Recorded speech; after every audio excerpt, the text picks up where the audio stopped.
Good morning. Again, this is the Global Social Impacts session. My name is Pat Mooney. I'm with the Etc. Group based in Ottawa, Canada. We have for you today a panel of, I guess there'll be 5 of us in the end, all intervening. We're going to try perhaps a bit differently than some of the sessions I've seen, that I've asked each of the panelists to take only about 10 minutes. And then we'll have a chance for them to interact with each other. We'll hope in a lively fashion, and we want to allow a significant amount of time for all of you to participate as well, and have a chance to both comment or ask questions or clarifications as you wish. So we'll try to make sure that there is more than just a couple of questions. There'll be more space than that, certainly. If you allow us to go through, however, all of the presentations first, I'm hoping we'll have a good half hour or more for general discussion at the end of that. I should begin by thanking, or let me go back a little bit earlier to the history of this. At the point of synthetic biology 2.0 in Berkeley, just in advance of that meeting, a group of about almost 40 international civil society organizations, including the Etc. Group, Greenpeace, trade unions, social movements, Via Campesina, many groups around the world, sent an open letter to the organizers of the Berkeley meeting expressing concern that scientists in synthetic biology would proceed with a self-regulatory strategy of some kind without engaging the rest of society in a broader discussion about the goals of the technology and its safety issues and economic implications and so on. I think that was seen as a rather confrontational initiative, and it was done certainly at the last minute in the sense that there was not much awareness, quite honestly, on the part of civil society as to what was evolving within the synthetic biology community. I think we were encouraged from the point of view of civil society that following Berkeley, many of the practitioners of this new technology, we thought responded quite constructively. And that allowed us then to have at least a short intervention and a brief discussion at Synthetic Biology 3.0 in Zurich last year, which has now led to this session here today, which gives us a bit more time at least to try to understand each other and try to understand the kinds of concerns that may be existing within the wider community beyond the scientific community, and to maybe look at what steps can be taken from here to maintain a constructive approach to the technology and to our ways of interacting in the future. I should thank especially here the BioBricks Foundation for taking this initiative and I think working hard to make this happen, and the Sloan Foundation for making the plane tickets available and making it possible for the panelists to all come here today. It's a high-risk proposition in research, I think, to bring a group like this together at this stage in the new technology, and we think it's extraordinarily useful and important to at this point in these early days, to create an environment in which it's possible for us to all talk about different perspectives that we might have on where this will go. In civil society, there's a tendency, I suppose, or at least in the world, there's a tendency to look upon the engagement between social movements and non-governmental organizations with the scientific community as a series of running battles, whether it's been over nuclear power decades ago or chemical technologies in the 60s and 70s, or biotechnology more recently. The kind of encounters and discussions that have taken place have been hot and often pretty unconstructive. For whatever reasons and whatever's fault, that's for us to talk about. But the reality has been that it's been a difficult situation in which, at the end of the day, many in the scientific community would characterize their experience with civil society probably as painful, abrasive, and in the end not getting anywhere. Many of us from the other side in civil society have looked upon our experience with the scientific community as being almost exactly the same, constantly being put into situations where the assumption is that all we need to do is shut up and listen, and we'll finally understand why it is that science has got it all right and everything's perfect. So that's not a constructive way to begin discussions here, and so we hope that by providing you today with perspective from different parts of the world, from people who are involved in grassroots initiatives with farmers' organizations, with indigenous peoples' organizations in different parts of the world, you may have a sense of why there are concerns, what some of the perceptions are, and then that'll lead us into, again, hopefully a good exchange as we progress through this hour and a half together. Our first speaker this morning, I'll introduce them one by one as they make their presentations, and then afterwards ask them all to join us here in the front. First speaker this morning is Jim Thomas. Jim works with my organization, the Etc. Group, based in Montreal in his case, in Canada. And Jim has a long experience working with environmental movements, with Greenpeace for many years. He's been with us for several years now, looking at new technologies, not just synthetic biology, but also nanotechnology and many other fields of work, and geoengineering most recently, in fact. So first, Jim will make his presentation, about 10 minutes, Jim. Then we'll move on to the others. Thanks very much. And thank you, everyone, for coming to this. I echo what Pat was just saying. I'm very appreciative, not just to the organizers and the Sloan Foundation for making this possible, but even more so for a number of people to come along and be prepared to have this discussion, which is a very necessary, but actually could be quite a difficult discussion. So thank you for stepping up to that challenge. As Pat says, I monitor synthetic biology amongst other technologies. And today's Etc. Group, what we look at is the questions around power, around control.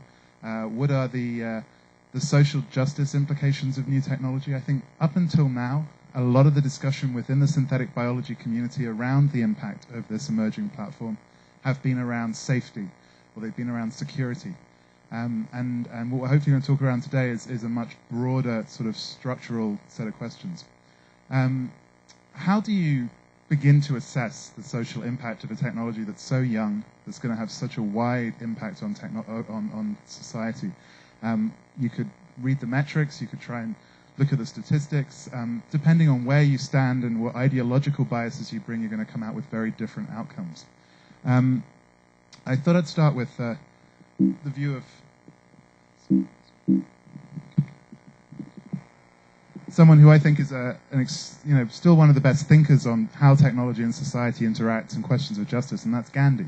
We're about 40 years now since he's died, but some of what he said is still some of the most prescient and wise comments on technologies and on justice. Just before he died, he gave this talisman. It's a very well-known talisman explained by Gandhi, where he said, if you want to think about something that you're doing and is it going to be appropriate, recall the face of the poorest, the weakest person who you may have seen, and ask yourself, is the step you're going to contemplate one that's going to be of any use to them? Will they gain anything by it? Will it restore them to control over their own life and destiny? And I think that's as good a place to start as any if we're going to start thinking about the impact of a powerful new technology. We have to start with the most marginal, the most dispossessed, the people who already are downtrodden by the existing system that we're living in. And I find it interesting being back in Hong Kong. I've only been to Hong Kong once. Last time I came to Hong Kong, it looked like this. This is the protest against the WTO about 3-4 years ago. It was just before Synthetic Biology 2.0. At that time, civil society in the broad had a very clear sense of whether the decisions that were being made in Hong Kong were decisions that were sensible for the poorest and most marginal people. The answer is absolutely not. And there were massive protests in the street by farmers, by fisher folk, by indigenous people, by trade unions, trying to stop a set of decisions being made that would have been a disaster, and in fact are a disaster, an ongoing disaster. And I find it interesting coming back to Hong Kong with another kind of crisis swirling around us. As I'm sure you're all aware, that we have an economy, a global economy that's caught a very bad cold and is having all sorts of problems, and right now commodity problems.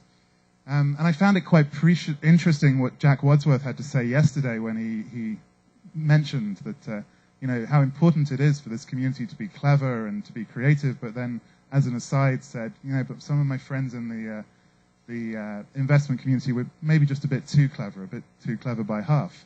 I don't think that's how many people in the world see what the investment community did. It's not that they were too clever by half. I think the feeling is often that they were a bit too greedy by half.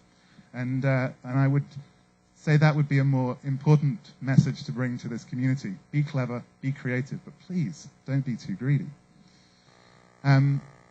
Because what I've seen, and I think there's one big change that I'm watching happening in this community, It's a change in who you are and who's deciding the decisions that you make. This is how the synthetic biology community, I think, likes to see itself. Young group of individuals, and as it says on the synthetic biology website, trying to engineer biology in an open and ethical manner. But I think for many of us, what synthetic biology looks like today is not this. It looks rather more like this. This is a snapshot of the companies and corporate institutions that are now engaged with synthetic biology, whether those are pure play companies such as Amyris or Gevo and so forth, or whether these are companies that are making deals that are putting synthetic biology in the middle of their next set of business strategies.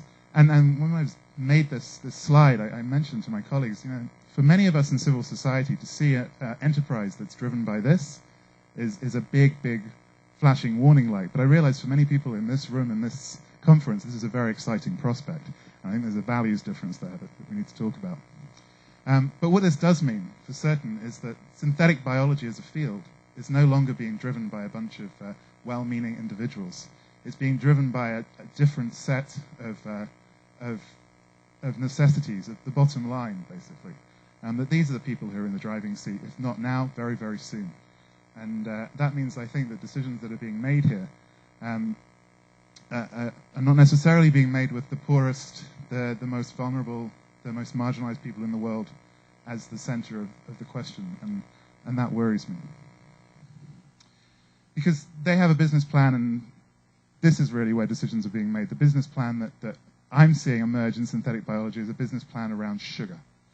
And what I'm going to do the rest of this talk is talk about sugar.